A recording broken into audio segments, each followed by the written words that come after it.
with us, kneel with us, as officers began to look like they were preparing for an attack. So at that point, I started to back away from the crowd.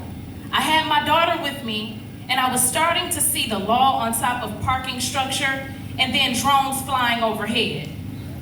The feeling of safety began to diminish at a very fast pace.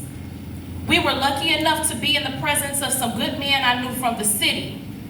And as I began to weigh my options for an exit, I saw another drone and a ton of police vehicles that made me very apprehensive about taking us the opposite way all on my own. I just didn't feel safe.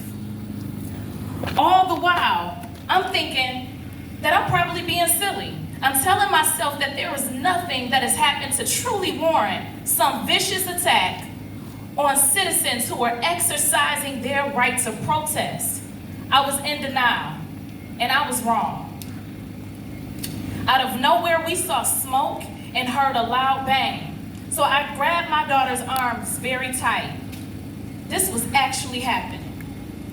When it was time to run, our eyes began to burn. Our noses were overcome with smoke, and it became increasingly difficult for us to breathe. I'm gonna say that again.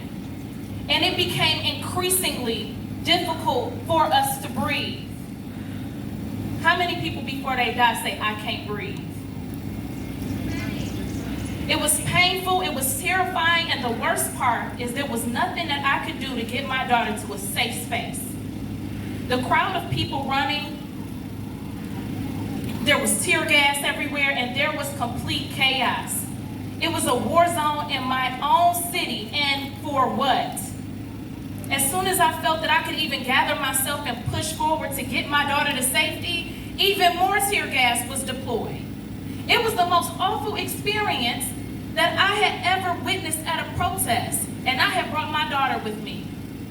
This was her very first experience at a protest or demonstration. This showed her the brutal reality of what could happen if you show up and you stand up. As I reflect, I'm becoming more and more angry all over again. And you know, especially when I think about how nonchalant the majority of our police commissioners have been on weekly calls when citizens have voiced their legitimate concerns about excessive force, policing, and surveillance as a facial recognition of Detroit and facial recognition of Detroit protesters.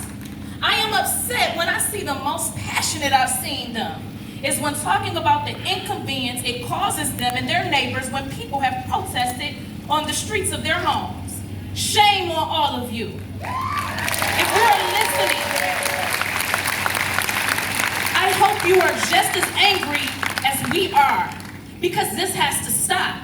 We are citizens who are passionate and strong. We deserve so much more than what they have given us, and we demand change. Make it make sense. Hold the law accountable, make a lot of noise, and don't rest until change comes. Power to the people.